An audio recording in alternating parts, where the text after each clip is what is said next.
for some street food in Soweto, and this is the famous Kota shop.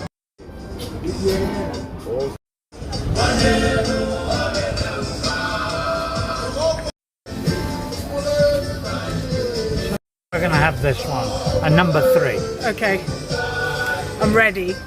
That's the Atchar. Yeah. Looks like the love potion that I was going to smear on my body.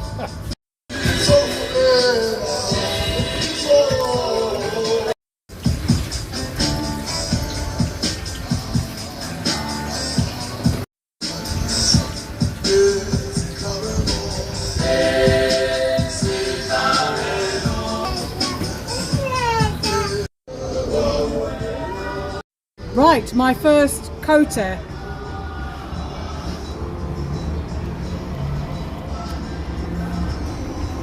Mmm.